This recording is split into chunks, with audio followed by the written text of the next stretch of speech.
Hi, my name is Olajide Olabisi. I'm the author of the book, How to Resolve a Conflict, which is the title also of the lecture series you've just joined. Actually, the last edition in the daily lecture series, part 77. This is lecture 77, part 2.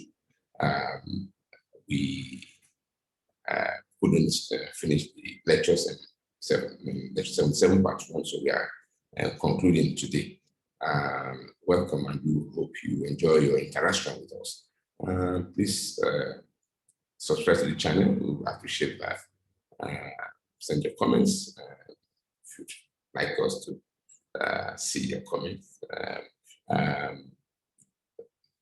if you can, a copy of the book, How to Resolve a Conflict, is available on all Amazon outlets.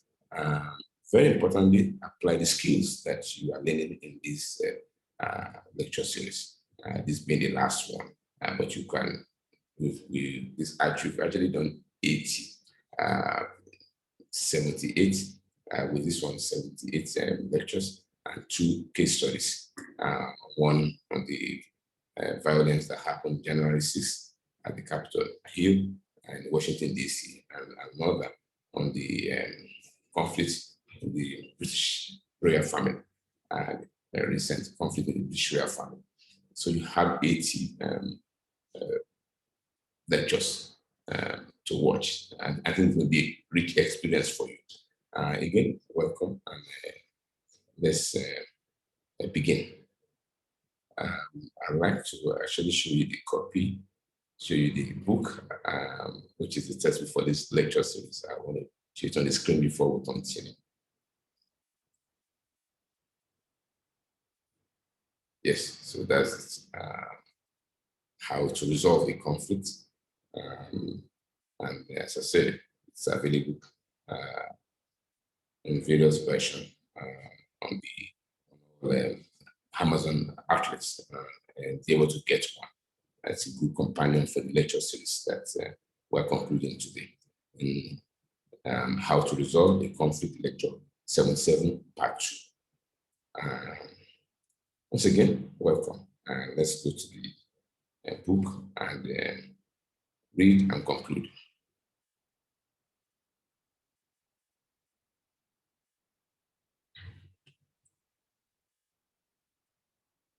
So I wanted to close by looking at Appendix A in the book. I started yesterday in part 77, in lecture 77, part 1. I took us through the various exercises. But I wanted us to come back to the beginning of the appendix, where I talk about the aim of the exercises. And where I also talk about how to depute yourself, whether you are doing a simulated exercise or you're doing live mediation. So I'll read and then have a discussion. These conflict resolution exercises are meant to give readers a hands-on knowledge, feel of how mediation works. This is achieved through several role plays based on simulated conflicts. Some sample conflicts are reproduced below. They are mostly drawn from real-life conflicts, some of which the author mediated or arbitrated. The exercise will be of greater benefit if the simulated conflicts selected for the exercise are relevant to the participant's area of interest. The same conflicts, the sample conflicts set out below are therefore only guides. Any other conflict scenario may suit a particular group better, and it is only right to look for such relevant case studies and use them. Where participants are from different backgrounds, the conflict selected will depend on the aim of the exercise. If it's to give a general introduction to mediation, it is wise to select the conflict that most of the participants can relate with, preferably one based on a real-life event. When the exercise is for a particular group, then of course, the conflict to be mediated ought to be relevant to that group. For example, a political conflict for a political conflict resolution workshop, a diplomatic conflict for diplomatic mediators, a business conflict for commercial mediators, etc. So in essence, I'm preparing you, if you're not doing it already, and even if you are doing it, to improve on your training skills. So you're not just a mediator, you're also a trainer. I expect that anyone who has gone through this lecture series, should be able to not just mediate better, but train new mediators. So it's a training of trainer lecture series we just had, and everything you need to do that is in this lecture series and in the book titled How to Resolve a Conflict. So please make use of them. I'll go on now to what I do want to share with you before I close this lecture series. Debriefing. Now, I read.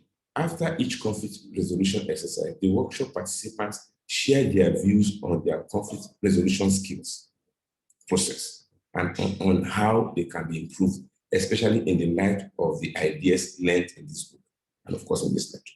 I have reproduced below a debriefing questionnaire that can serve as guide to the debriefing session. After a debriefing session, the exercise could be resumed. At the resumption, the participant should change roles. For example, the participant that initially played the role of a mediator may now play the role of a party and vice versa. As much as possible, each participant should be given several opportunities to play the role of a mediator or a co-mediator. The debriefing questionnaire is also useful for debriefing oneself after a real-life conflict resolution has been attempted. So you can use this debriefing question. I will read to you now, not just for mediation exercise, simulated mediation exercise and training, but also for real-life mediation, real-life conflict resolution. So you've done a mediation, you've resolved the conflict. Use this debriefing questionnaire to see, to debrief yourself. Why debrief? Well, apart from what's already done, it will improve your skills going forward, sharpens your skills going forward. Debriefing questionnaire. 1, did I help the people to express their feeling fully? How and what did I do next? 2, did I soothe their hurt feeling? How? 3, did I find out their concerns and problems or fears? How? 4, did I help them to determine their needs?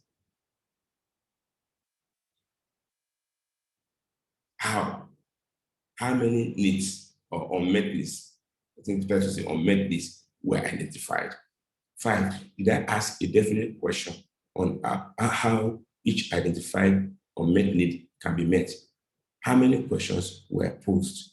6, did I allow them to brainstorm extensively on each question? How many options came from each of the questions posed? 7, did I help them sensitize the options coming from the brainstorming? How? 8, did I help them to do a reality test on each of the options coming from the brainstorming? How? Did I get a realistic proposal on each question? 9, did I offer the realistic proposal to the other side? How? 10, did the other side accept the proposals? If not, why? And what did I do next? Okay, so we're finished reading from the book. And I think it's pretty clear what I'm trying to explain here.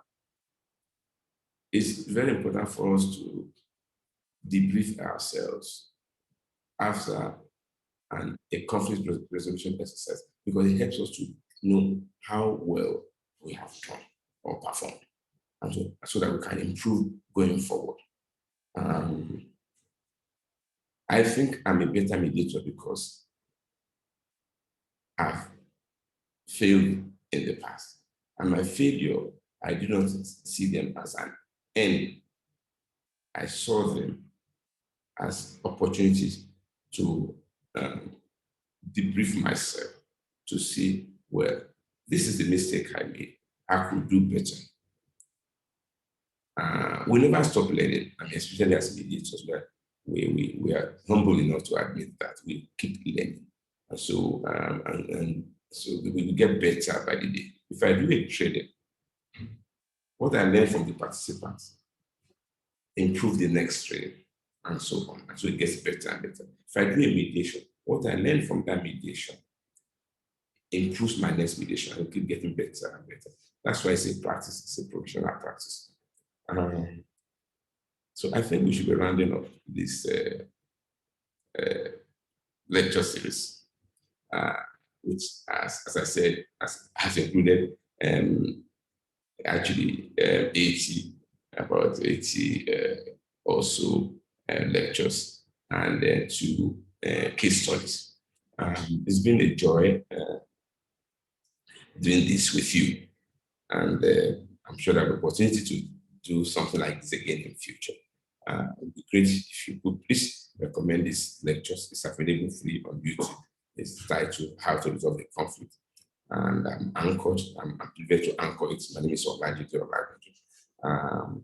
I'm also privileged to have written the book, textbook for the lecture series titled How to Resolve a Conflict, which, as I said, is available on all Amazon outlets.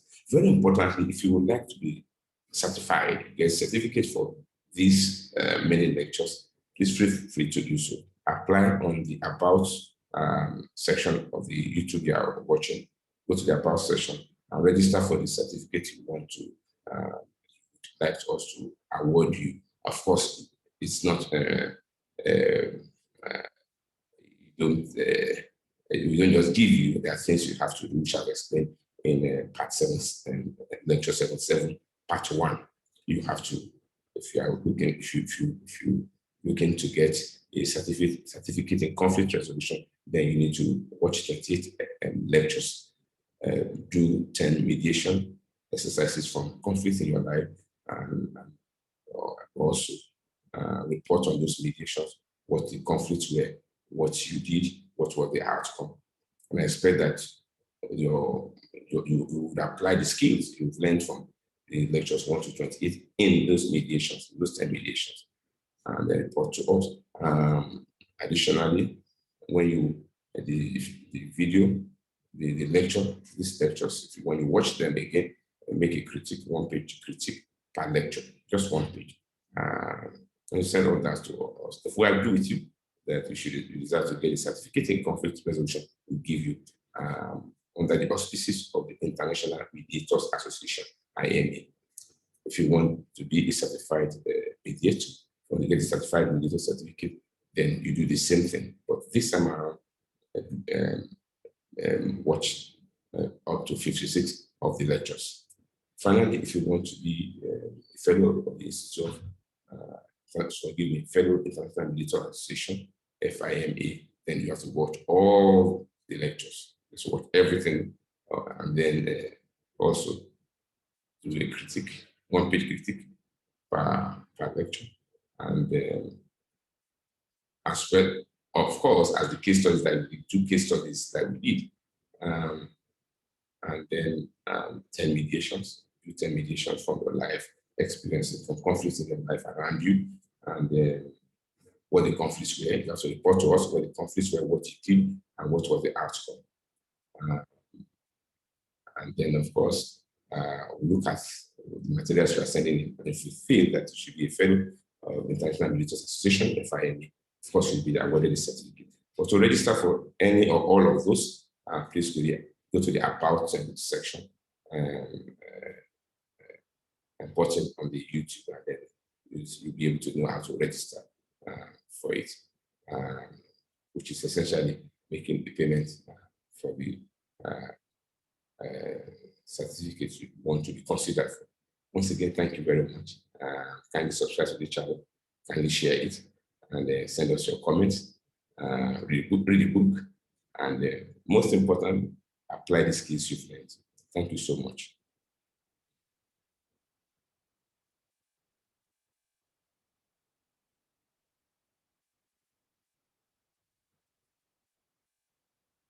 Bye.